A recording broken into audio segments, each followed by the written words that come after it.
Have you ever walked past someone in need and felt that uncomfortable tug in your heart, wondering if you should stop and help? Have you ever been the one lying wounded on life's roadside, desperate for anyone to show you kindness? Jesus told a story 2,000 years ago that still stops us in our tracks today, challenging everything we think we know about love, mercy, and what it truly means to be a neighbor. Picture this. You're scrolling through social media, and you see a video of someone helping a stranger.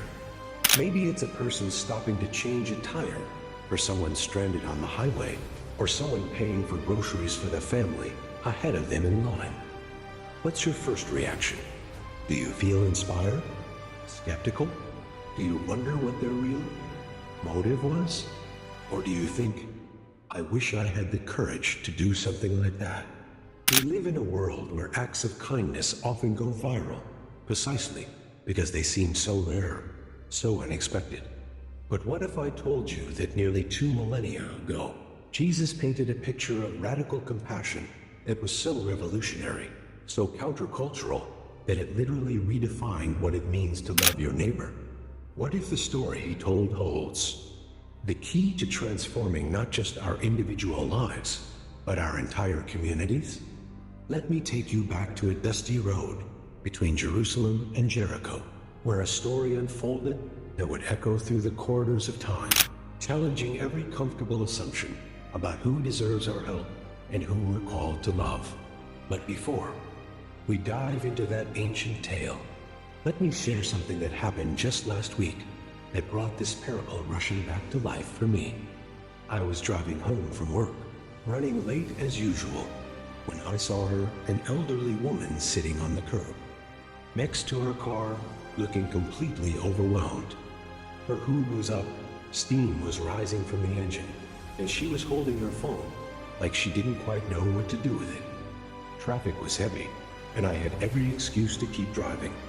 I had dinner plans. I was already running behind, and honestly, I'm not much of a mechanic anyway.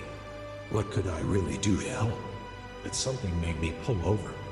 Maybe it was the way she looked so small and vulnerable sitting there. Or maybe it was the memory of my own grandmother, who passed away last year, and how I always hoped someone would help her if she were ever in trouble. As I walked up to her, I could see the relief wash over her face. She wasn't looking for a miracle mechanic. She just needed someone to sit with her while she called for help, someone to make sure she was safe, someone to remind her that she wasn't alone. We waited together for about 30 minutes until the tow truck arrived. During that time, I learned that her name was Margaret, that she was coming back from visiting her son in the hospital, and that she'd been having the worst week of her life. When the tow truck driver finally showed up, she grabbed my hand and said something I'll never forget. You have no idea what it meant to have someone stop. I was starting to think nobody cared anymore. As I drove away that evening, Margaret's words kept echoing in my mind, and suddenly I understood Jesus' parable of the Good Samaritan in a way I never had before. It wasn't just a nice story about being helpful. It was a radical manifesto about the kind of love that changes the world. One stopped car, one moment of compassion, one act of unexpected kindness at a time. Let's journey together to that ancient road between Jerusalem and Jericho, where Jesus was teaching a crowd that had gathered around him. A lawyer, someone well-versed in religious law, and probably quite confident in his own righteousness, stood up to test Jesus. But this wasn't a sincere question from someone seeking truth. This was a trap, an attempt to catch Jesus in some theological mistake that would discredit him in front of the people. Teacher, the lawyer said, his voice probably carrying that tone we all recognize, the one that says, I already know the answer, but I want to see if you do. What must I do to inherit eternal life? Now, Jesus could have given a direct answer. He could have launched into a theological discourse about faith and grace and salvation. Instead, he did something brilliant. He turned the question back on the questioner. What is written in the law? Jesus asked. How do you read it? The lawyer probably feeling quite pleased with himself, recited what every devout Jew knew by heart. Love the Lord your God with all your heart, and with all your soul, and with all your strength, and with all your mind, and love your neighbor as yourself. You have answered correctly, Jesus replied. Do this and you will live. But here's where it gets interesting. The lawyer wasn't satisfied. Maybe he felt like Jesus had turned the tables on him too easily. Or maybe he genuinely wanted to narrow down the scope of his responsibility. So he asked the question that would prompt one of the most powerful stories ever told. And who is my neighbor? Think about that question for a moment. In our modern context, we might assume it's obvious. Our neighbors are the people who live next door, the folks in our community, maybe our coworkers or classmates. But in first century Palestine, this was a loaded question with serious social, religious, and political implications. The Jews of Jesus' time had very specific ideas about who qualified as a neighbor. Generally speaking, your neighbor was someone from your own people, someone who shared your faith, your customs, your values. There were strict boundaries, carefully maintained divisions between Jews and Gentiles, between the religiously pure and the unclean, between us and them. The lawyer was essentially asking Jesus to define the limits of love. How far does this commandment extend? Who exactly am I required to care about? Where can I draw the line and say, these people are my responsibility, but those people are not? Instead of giving a theological treatise on the boundaries of neighborly love, Jesus did what he always did. He told a story. But this wasn't just any story. This was a story that would shatter every comfortable assumption his listeners held about mercy, compassion, and the radical nature of God's love. A man was going down from Jerusalem to Jericho. Jesus began, and immediately his audience would have understood the setting. This was a notoriously dangerous road, a 17-mile stretch of winding, rocky path that descended nearly 3,300 feet from the holy city to the ancient city of Jericho. It was so treacherous that it was commonly called the Way of Blood because of the frequent robberies and attacks that occurred there. The road was narrow, with countless hiding places among the rocks and caves where bandits could wait for unsuspecting travelers. Most people tried to travel this route in groups for safety, but sometimes circumstances forced individuals to make the journey alone. This unnamed man in Jesus' story was one of those unfortunate solo travelers. He fell into the hands of robbers. Jesus continued. They stripped him of his clothes, beat him, and went away, leaving him half dead. With just a few words, Jesus painted a picture of complete vulnerability. This man had been robbed of everything: his possessions, his dignity, his strength, probably his hope.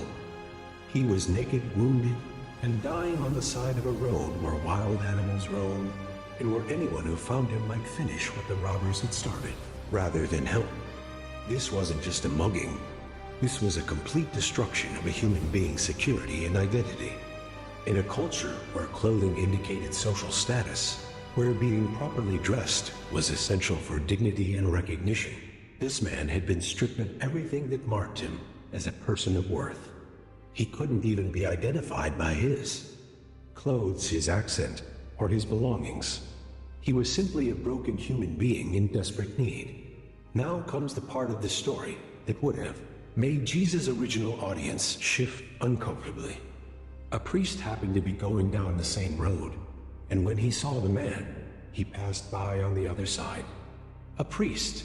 In the Jewish religious hierarchy, priests were the ultimate representatives of God's holiness and compassion. They were the ones who offered sacrifices for the people's sins, who mediated between humanity and the divine, who are supposed to embody the very character of God. If anyone should have stopped to help, it would have been a priest. But instead of rushing to aid this dying man, the priest saw him and deliberately crossed to the other side of the road. He didn't just fail to notice. He saw the need and chose to ignore it. He literally went out of his way to avoid getting involved. Why would a priest do such a thing? Jesus doesn't tell us the priest's reasoning, but his original audience could probably fill in the blanks. Maybe the priest was concerned about ritual. Purity touching a bleeding, possibly dead person would make him ceremonially unclean and unable to perform his religious duties. Maybe he was afraid it was a trap, that robbers were using this apparently dead man as bait to lure other victims. Maybe he was simply in a hurry to get to some important religious meeting or ceremony. Whatever his reasoning, the priest's response reveals a tragic truth. It's possible to be deeply religious, to know all the right answers about loving God and loving your neighbor, and still walk past someone who desperately needs your help. So too a Levite, when he came to the place and saw him, passed by on the other side. Now Jesus introduces a second religious figure, a Levite. Levites were the priestly assistants, the ones who helped maintain the temple, who were intimately familiar with God's law and requirements. They were supposed to be examples of righteousness and compassion. Surely if the priest had failed, the Levite would do better. But no, the Levite's response was identical to the priest's.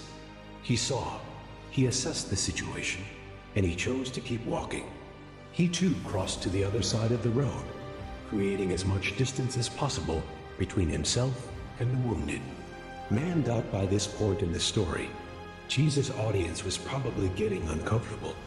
Two religious leaders, two men who should have been the very embodiment of God's love and mercy, had both failed spectacularly. They had knowledge without compassion, theology without humanity, religion without love. But surely, Jesus was setting up for the hero of the story to appear. Maybe another Jewish traveler, maybe a merchant or a farmer, someone who would represent the common people and show that ordinary folks could demonstrate the love that religious leaders had failed to show. Instead, Jesus delivered a twist that would have left his audience stunned. But a Samaritan, as he traveled, came where the man was. And when he saw him, he took pity on him. A Samaritan. To understand the shocking nature of this plot twist, you have to understand the deep, bitter hatred that existed between Jews and Samaritans in the first century. This wasn't just mild dislike or cultural preference. This was centuries-old animosity rooted in religious, ethnic, and political differences. The enmity between Jews and Samaritans went back hundreds of years. When the northern kingdom of Israel was conquered by the Assyrians in 722 BC, many Jews were taken into exile, and foreigners were brought in to settle the land. Over time, these foreign settlers intermarried with the remaining Jewish population, creating a mixed race that came to be known as Samaritans. The Samaritans developed their own version of Jewish religion, accepting only the first 5 books of the Hebrew Bible and building their own temple on Mount Gerizim instead of worshiping in Jerusalem. To Orthodox Jews, Samaritans were not just ethnically impure.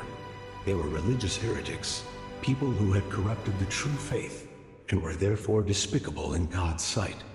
The hatred was mutual and deep. Jews considered Samaritans to be worse than Gentiles because they were apostates, people who had known the truth and rejected it. Samaritans, for their part, resented the Jewish attitude of superiority and maintained their own fierce pride in their traditions and beliefs.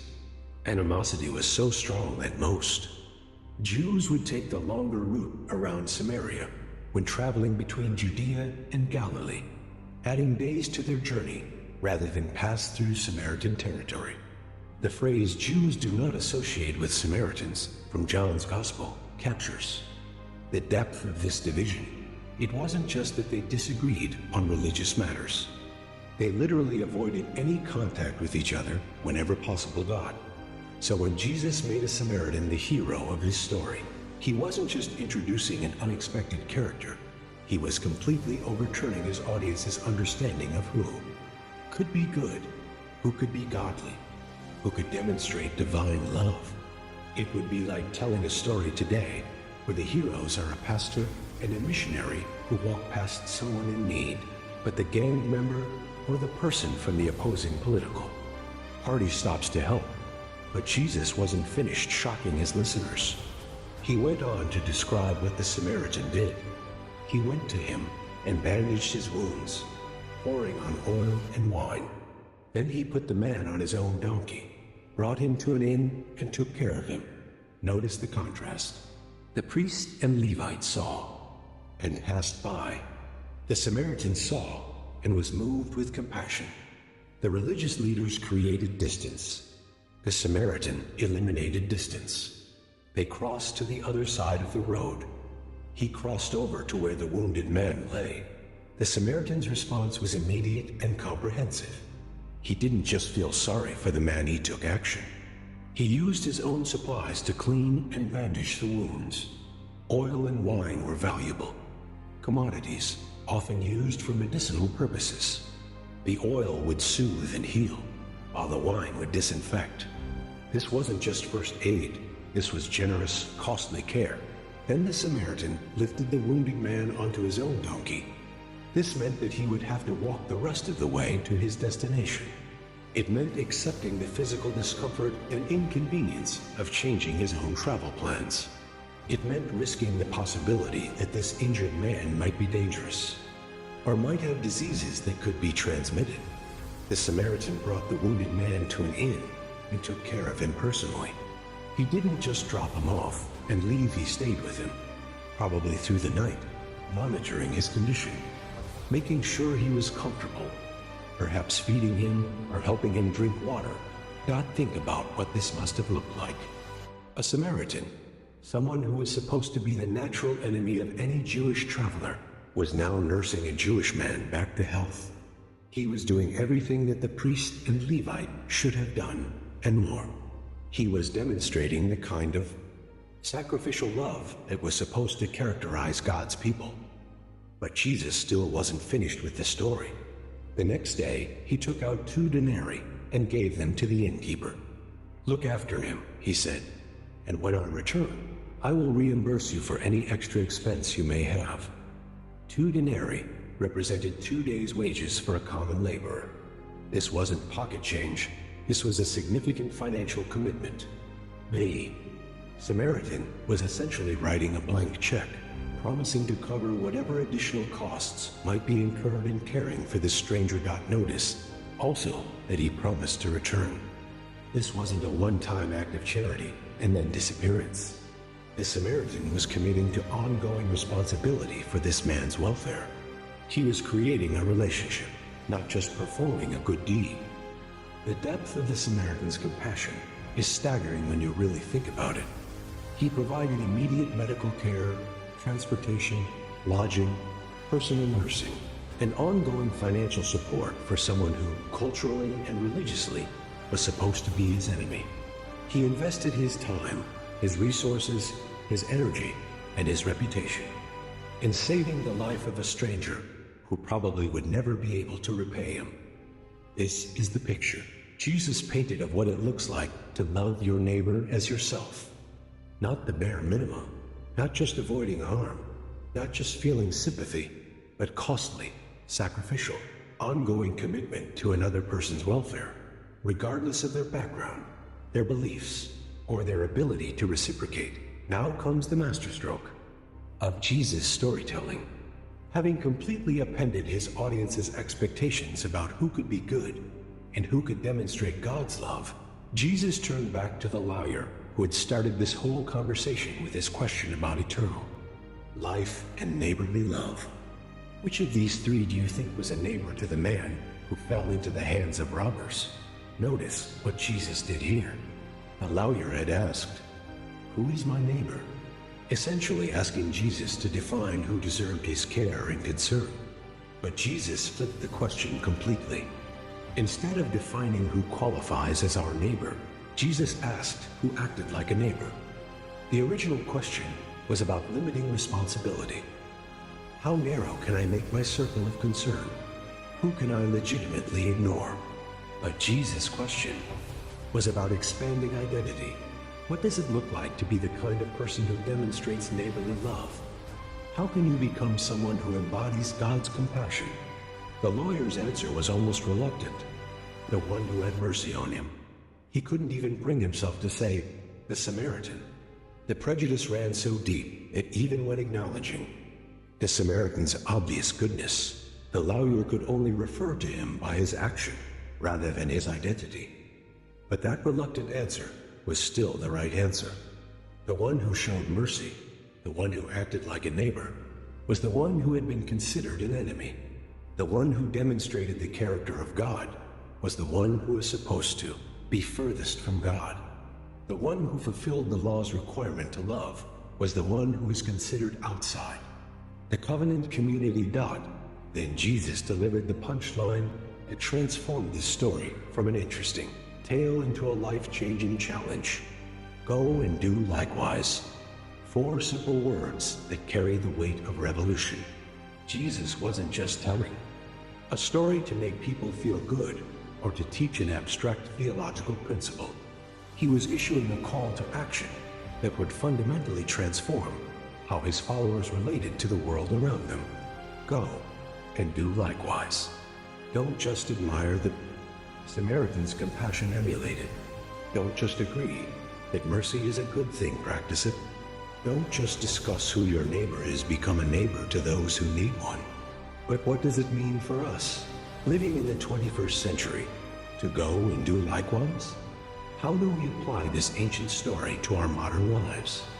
How do we embody the radical compassion of the Good Samaritan in a world that often seems more divided and hostile than ever? First, we need to recognize that the road from Jerusalem to Jericho is everywhere. Every day, we encounter people who have been beaten down by life, stripped of their dignity, left wounded and vulnerable by circumstances beyond their control. They might not be literally lying on the side of a dusty road, but they're broken nonetheless. The single mother working 2 jobs, who can barely afford groceries for her children. She's on the Jericho Road. The elderly man who sits alone in his apartment, forgotten by family and ignored by neighbors. He's there too. The teenager struggling with depression and suicidal thoughts, feeling like no one understands or cares. They're on that dangerous path. The refugee family fleeing violence and poverty, looking for safety and opportunity in a new country. They know what it feels like to be stripped and beaten and left for dead. The homeless veteran dealing with PTSD and addiction. The college student drowning in debt and anxiety. The person battling cancer without adequate insurance. The family destroyed by divorce. The child being bullied at school. They're all traveling the treacherous road where robbers wait to steal whatever hope and dignity they have left. And just like in Jesus' story, there are plenty of priests and Levites in our world, people who see the need, who recognize the suffering, but who choose to pass by on the other side. Sometimes we're the ones crossing to the other side of the street. We tell ourselves we're busy, and we have our own problems to deal with, that we're not qualified to help, that someone else will surely step in.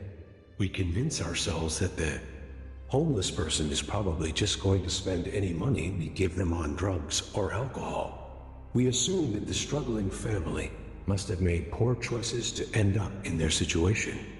We decide that the lonely elderly person probably wants to be left alone anyway. We become experts at justifying our indifference, at explaining away our lack of compassion, at finding reasons why someone else's emergency doesn't require our attention. We've learned to see without really seeing, to be aware of suffering without feeling compelled to act. But Jesus calls us to be good Samaritans in a world full of wounded people.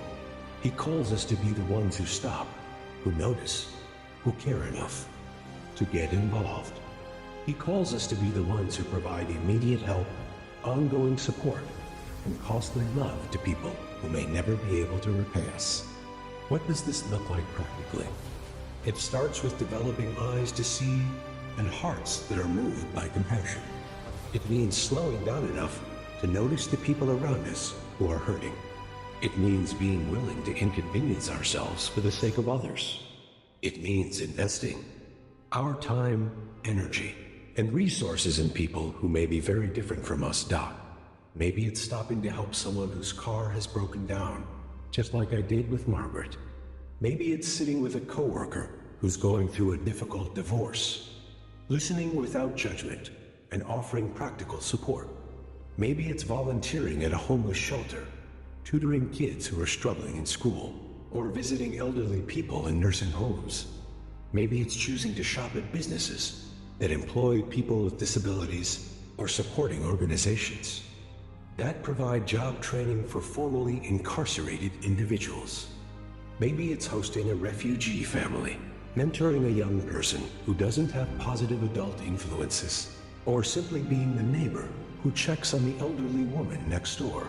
The specific actions will vary depending on our circumstances, abilities, and the needs we encounter. But the heart attitude should be the same as the Good Samaritans. When I see someone in need, my first instinct should be to help, not to find reasons why it's not my responsibility. Doubt this kind of radical compassion requires us to cross boundaries that our culture has taught us to maintain. Just as the Samaritan crossed ethnic and religious boundaries to help someone who was supposed to be his enemy, we're called to reach across the divides that separate us from others. In our polarized world, this might mean showing kindness to people whose political views we find offensive. It might mean reaching out to people whose lifestyle choices we don't understand or agree with. It might mean extending compassion to people whose race, religion, or socioeconomic status is different from our own. The Good Samaritan didn't stop to ask the wounded man about his political affiliations, his religious beliefs, his past mistakes, or his worthiness to receive help. He saw a human being in desperate need, and that was enough. He allowed his compassion to trump his prejudices, his mercy to overcome his cultural conditioning. This is particularly challenging in our current cultural climate, where we're often encouraged to see people who disagree with us as enemies rather than neighbors. We live in echo chambers where we primarily interact with people who think like us, vote like us, and share our values. We consume media that reinforces our existing beliefs and makes us suspicious of those who see the world differently. But Jesus calls us to a different way of living. He calls us to see every person as a potential neighbor, regardless of their background or beliefs. He calls us to let our actions be motivated by compassion rather than ideology, by love rather than political affiliation. This doesn't mean we have to agree with everyone or compromise our own convictions.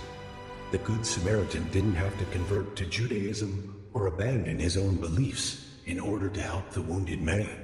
But he did have to set aside his prejudices long enough to see a fellow human being who needed help. The radical nature of Jesus' teaching becomes even more clear when we consider the cost involved. The Good Samaritan's compassion wasn't cheap or easy. It required personal sacrifice, financial investment, and ongoing commitment. He didn't just feel sorry for the wounded man. He allowed that compassion to inconvenience him, to cost him something. Significant. In our consumer culture, we often want to help others in ways that don't require much from us. We'll donate money to charity, especially if we get a tax deduction. Or we'll share a post on social media to raise awareness about an issue. Or we'll say a quick prayer for someone who's struggling. These things can be valuable, but they're not the same as the costly personal involvement that Jesus modeled and called us to. True neighborly love often requires us to get our hands dirty, to rearrange our schedules, to open our homes and our wallets, to stay involved, even when it's inconvenient or uncomfortable. It means being willing to enter into other people's messes and pain, not just observe it from a safe distance. This kind of sacrificial love is foreign to our natural instincts. We're wired for self-preservation, for protecting our own interests, and the interests of our immediate family. We're inclined to help others only when it doesn't cost us too much, or when we're likely to get something in return. But Jesus calls us to a supernatural kind of love, the kind that reflects God's own character, the kind that gives without counting the cost, the kind that sees every person as precious and worthy of sacrifice. This is the love that changes lives, that transforms communities, that demonstrates the reality of God's kingdom to a watching world.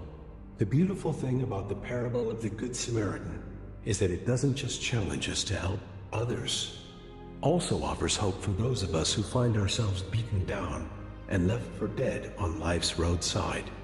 Because if we're honest, all of us have been the wounded traveler at some point in our lives. Maybe you're there right now. Maybe you've been stripped of your sense of security, beaten down by circumstances beyond your control, left feeling hopeless and alone. Maybe you've watched people who should have helped you, family members, friends, church leaders, professionals who are supposed to care, walk by on the other side of the road, too busy or too uncomfortable to get involved. If that's you, this story offers a powerful promise. God sees you. God cares about your pain. And God will send someone to help you. Probably someone you least expect. Someone who doesn't fit your preconceived notions about who qualifies as a rescuer. Throughout history, God has consistently used unlikely people to demonstrate his love and mercy. He used a foreign woman named Ruth to show loyalty to an Israelite family. He used a Gentile centurion to demonstrate greater faith than anyone in Israel. He used a persecutor named Paul to become the greatest missionary the world has ever known. And in this story, he used a despised Samaritan to show what godly love actually looks like. God specializes in using the unexpected, the outsiders, the people we might overlook or even despise, to be his hands and feet in the world.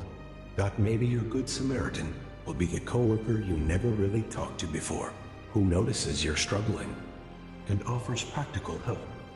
Maybe it will be the neighbor you thought was strange or different, who shows up at your door with food when you're sick or grieving. Maybe it will be someone from a different background, a different faith tradition, or a different political perspective, who extends grace and compassion when you need it most.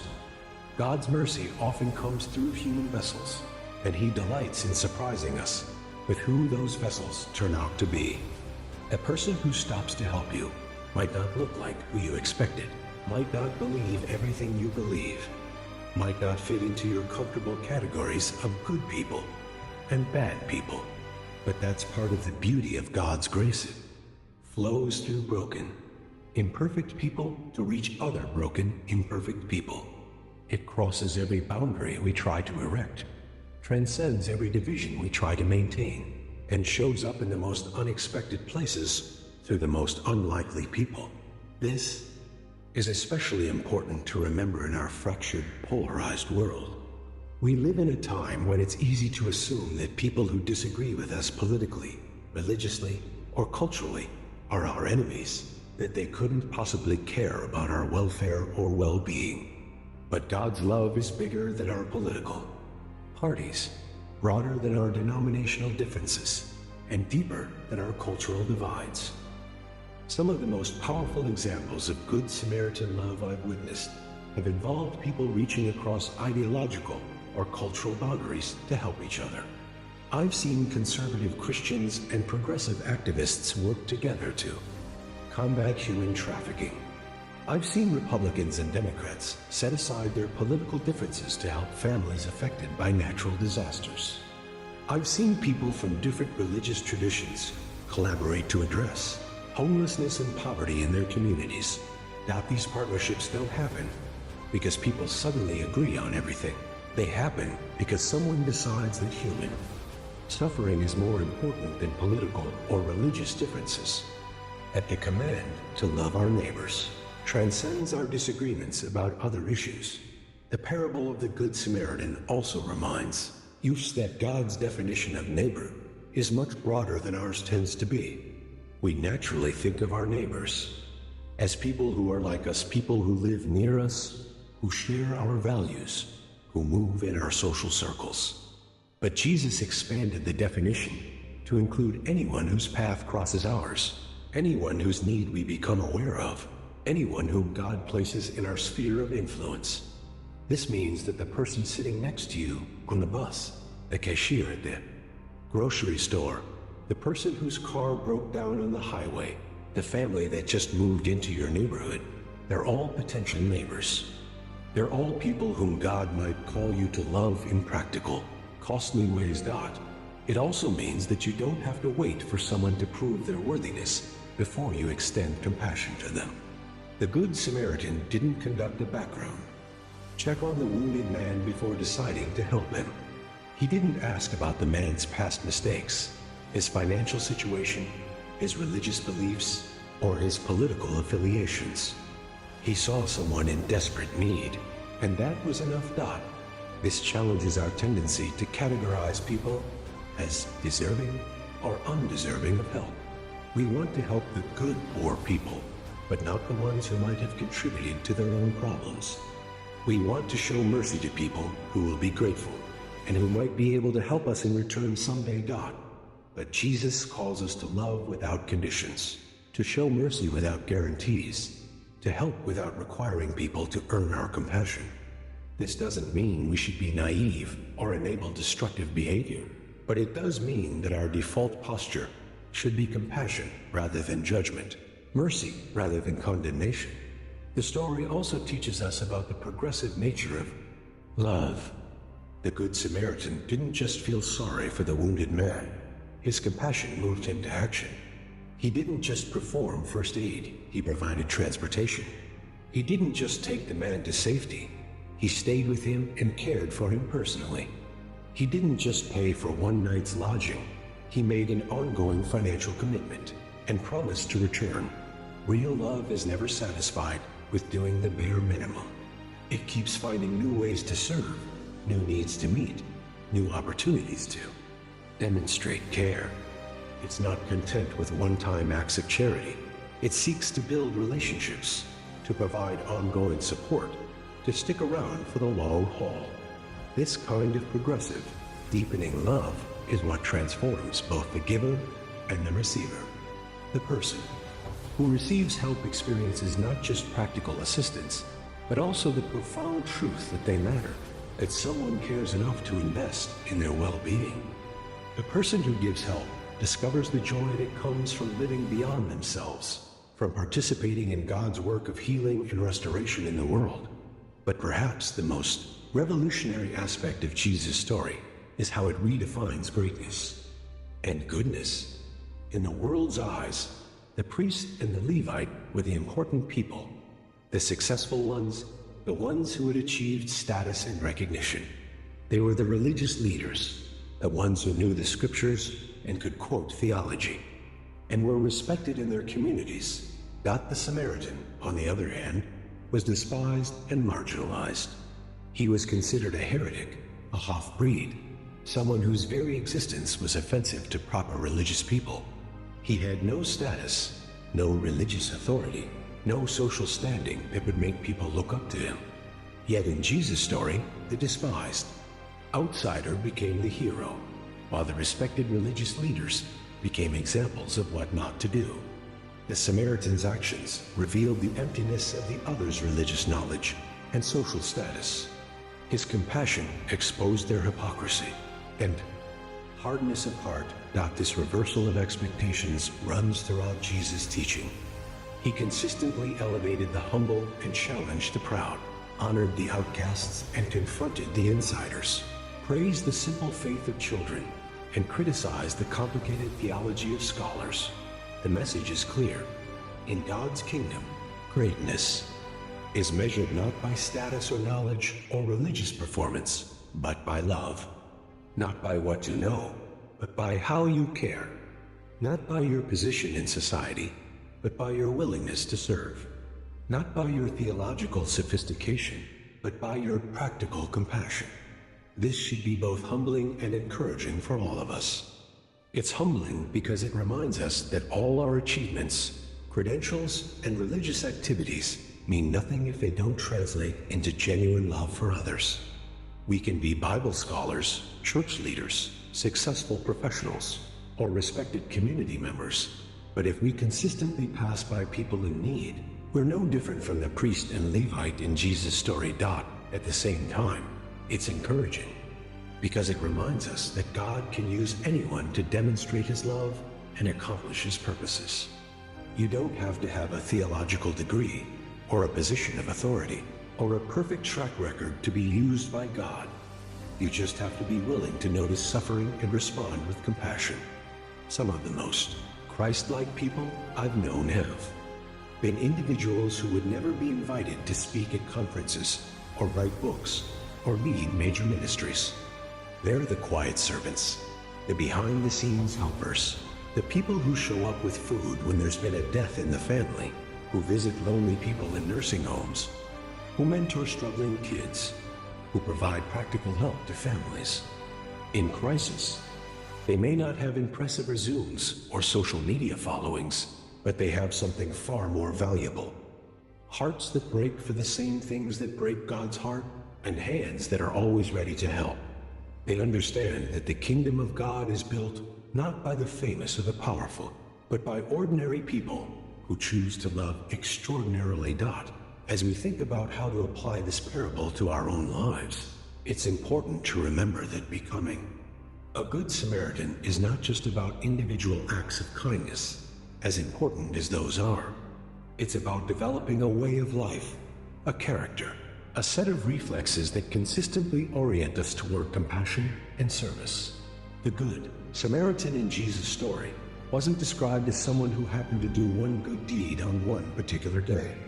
His actions revealed something about who he was as a person, someone whose heart was naturally moved by suffering, someone who instinctively responded to need with generosity, someone who was willing to sacrifice for the welfare of others. This kind of character doesn't develop overnight. It's formed through countless small choices to notice rather than ignore, to engage rather than avoid, to give rather than hoard, to serve rather than be served. It's cultivated through practices that soften our hearts and expand our capacity for compassion. One of those practices is simply slowing down enough to see the people around us. Our culture encourages us to move fast, to stay busy, to focus on our own goals and agendas.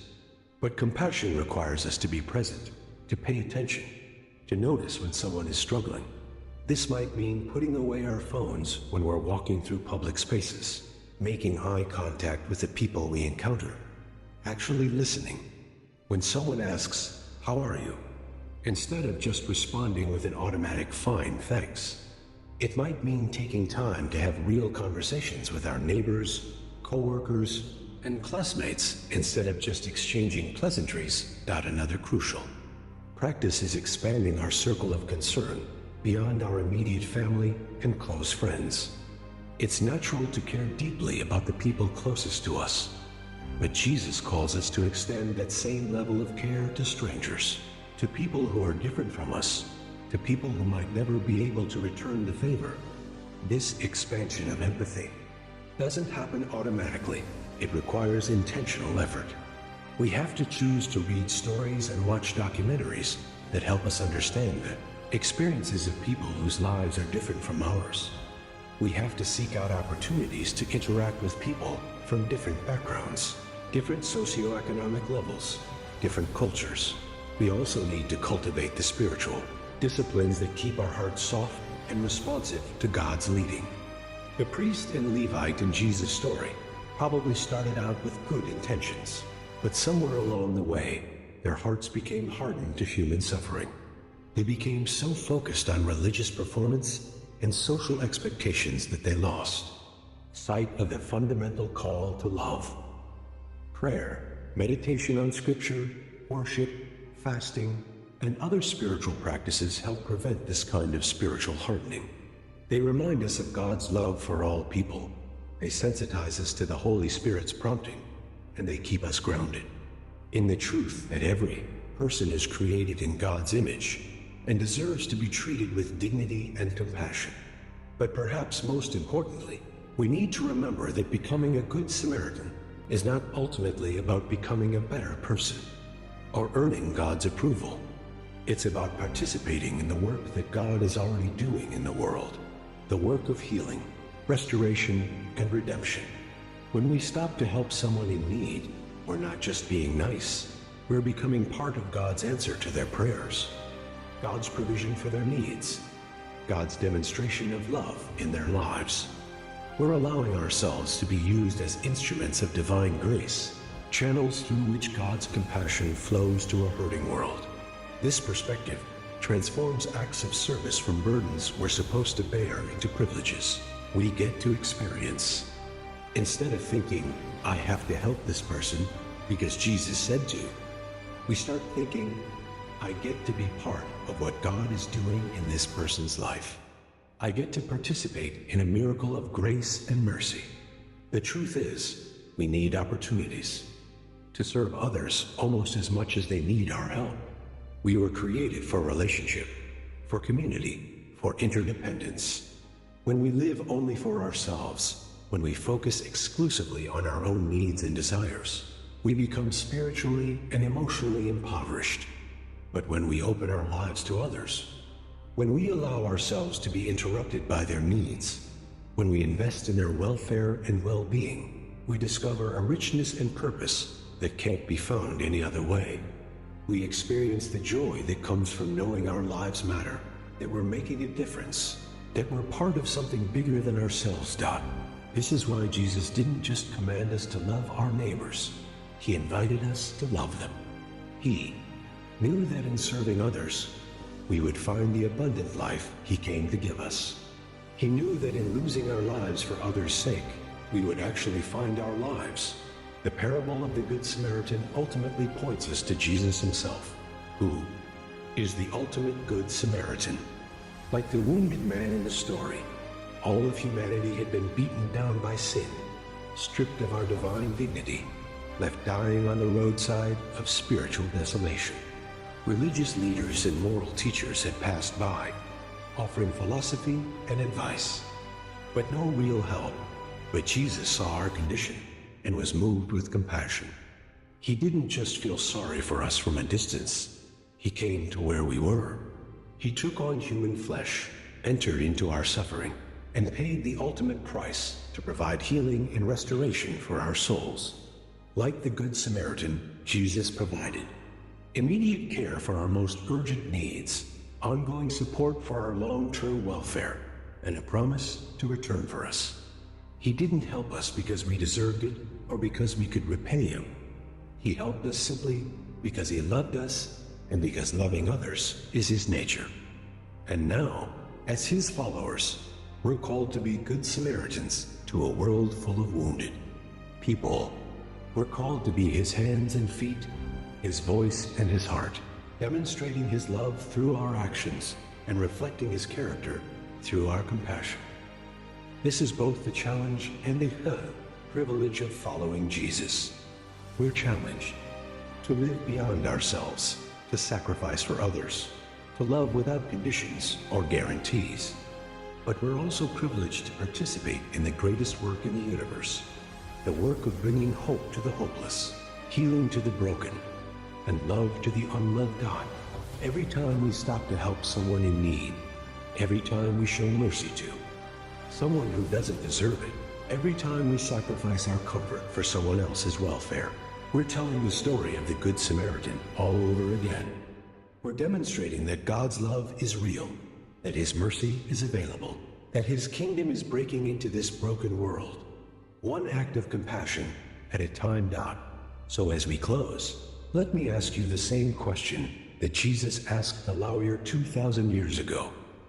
Who are you going to be? Are you going to be like the priest and the Levite, so focused on your own agenda that you miss opportunities to show mercy? Are you going to be someone who sees suffering but finds reasons to walk by on the other side? Or are you going to be like the Good Samaritan, someone whose heart is moved by compassion, whose hands are ready to help, whose life is oriented toward service? Are you going to be someone who stops, who notices, who cares enough to get involved in other people's pain? The choice is yours, and you'll make it not just once, but every single day. In countless moments when you encounter human need. You'll make it when you see the homeless person on the street corner, when you notice the coworker who seems depressed, when you hear about the family in your church, who's struggling financially. You'll make it when you pass the accident on the highway, when you see the elderly person struggling with their groceries, when you learn about the refugee family trying to build a new life in your community. You'll make it when faced with people whose politics you disagree with, whose lifestyle you don't understand, whose background is different from yours. In all these moments, you'll have the opportunity to be a neighbor to someone who needs one. You'll have the chance to demonstrate the radical, boundary-crossing, life-changing love that Jesus taught and modeled. You will be able to participate in the ancient and eternal work of healing a broken world through acts of mercy and compassion. The road from Jerusalem to Jericho runs right through your neighborhood, your workplace, your school, your community. There are wounded people everywhere, beaten down by life's circumstances, stripped of hope and dignity, desperately needing someone to stop and help. The question isn't whether you'll encounter these opportunities, you will. The question is what you'll do when you do. Will you see and pass by, or will you see and be moved with compassion? Will you cross to the other side of the road, or will you cross over to where the hurting people are? Jesus looks at you today with the same expectation he had for that lawyer so long ago, and he gives you the same simple but profound instruction. Go and do likewise. Don't just admire the Good Samaritan's compassion, embody it. Don't just agree. That mercy is important, practice it. Don't just talk about loving your neighbor, become a neighbor to everyone whose life intersects with yours. The world desperately needs more Good Samaritans, more people who will stop for strangers, more hearts that are moved by suffering, more hands that are ready to help. It needs people who will cross boundaries to show mercy, who will sacrifice their comfort for others' welfare, who will demonstrate through their actions that every person matters to God. Maybe you're thinking, but I'm not equipped for this. I don't have special training or unlimited resources. I'm just an ordinary person trying to get by. That's exactly who God wants to use. The Samaritan in Jesus' story wasn't a professional caregiver or a wealthy philanthropist. He was just a traveling businessman who chose to let compassion guide his actions. You don't need a degree in social work or a large bank account to be a Good Samaritan. You just need eyes to see, a heart that cares, and a willingness to let other people's needs interrupt your plans. You need to be available to God and responsive to His Spirit's leading. Some of you watching this video right now are in a season where you feel more like the wounded man than the Good Samaritan. Life has beaten you down. Circumstances have stripped away your sense of security, and you're lying on the roadside wondering if anyone cares, if anyone will stop to help. If that's you, take heart. This story is for you too. It's a reminder that God sees your pain, that He cares about your situation, and that He will send help, probably through people you least expect, possibly through someone who doesn't look like your idea of a rescuer. Your Good Samaritan might be the neighbor you barely know, the coworker you've never really talked to, the person at church who seems so different from you. They might come from a different background, hold different political views, or worship in a different tradition. But God's love flows through all kinds of vessels, and His mercy often arrives through the most unlikely messengers.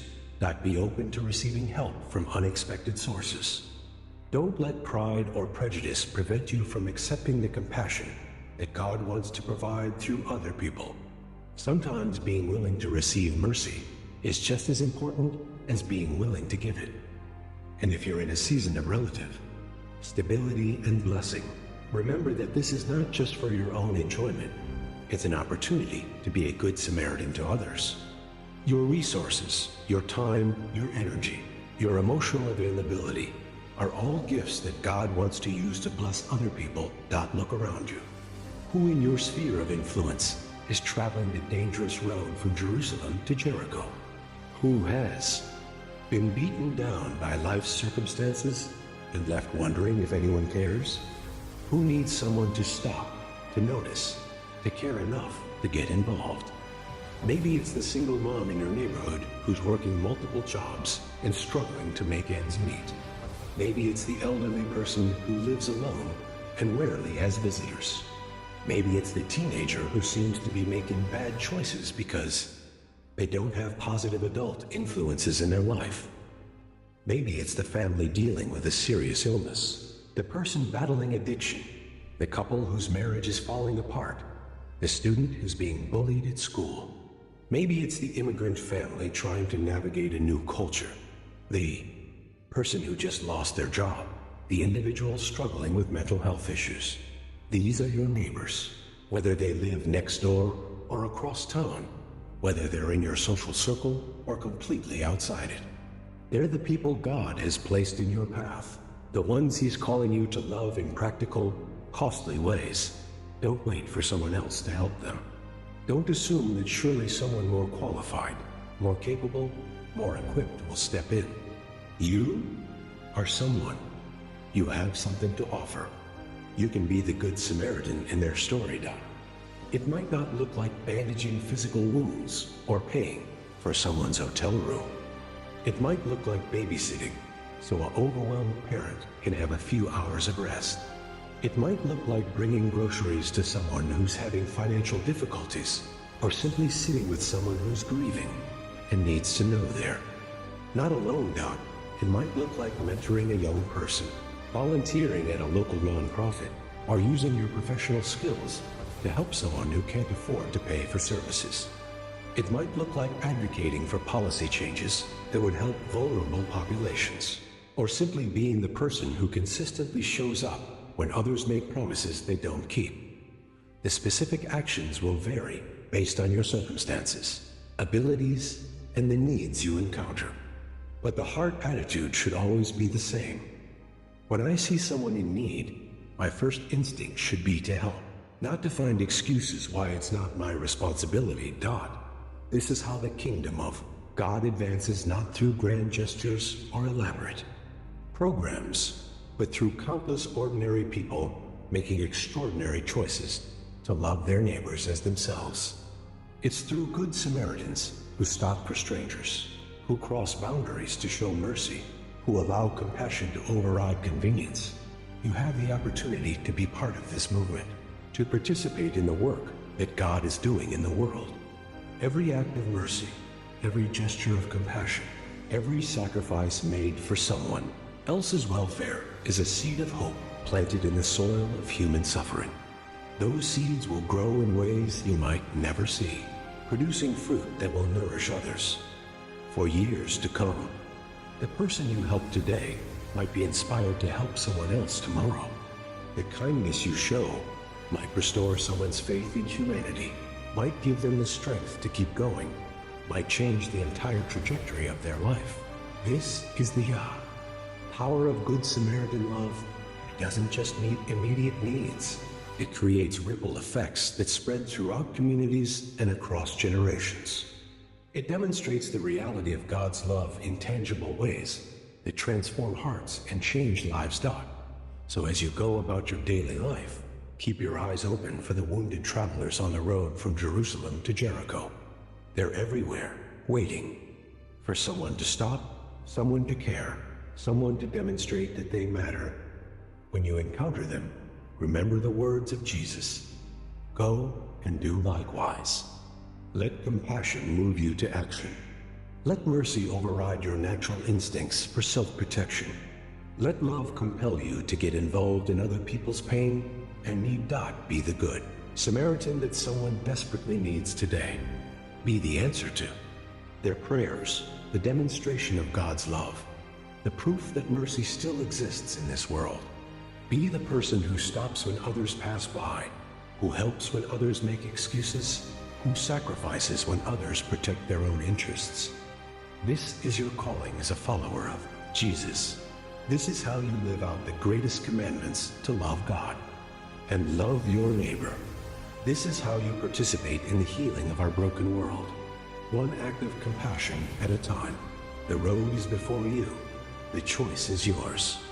Will you be a priest or Levite, passing by on the other side? Or will you be a good Samaritan, moved by compassion, the costly love. I believe you'll choose compassion. I believe you'll choose to stop. I believe you'll choose to be the neighbor that someone desperately needs. And when you do, you'll discover what the Good Samaritan discovered, that in serving others, we find our own purpose. In sacrificing for others, we discover true wealth. In loving our neighbors as ourselves, we become the people God created us to be. If this message has stirred your heart, if you feel God calling you to be a Good Samaritan in your community, type neighbor in the comments below. Let's encourage each other to be people who stop for strangers, who show mercy to those in need, who embody the radical love that Jesus taught and demonstrated. And don't forget to like this video if it's been helpful to you. Subscribe to this channel for more biblical encouragement, and share it with someone who needs to hear this message of hope and compassion. Together, we can fill the world with Good Samaritans who are ready to love without limits and serve without conditions. Remember, the road from Jerusalem to Jericho runs right through your neighborhood. Someone is waiting for you to stop. Someone needs you to be their Good Samaritan today. Now go and do likewise.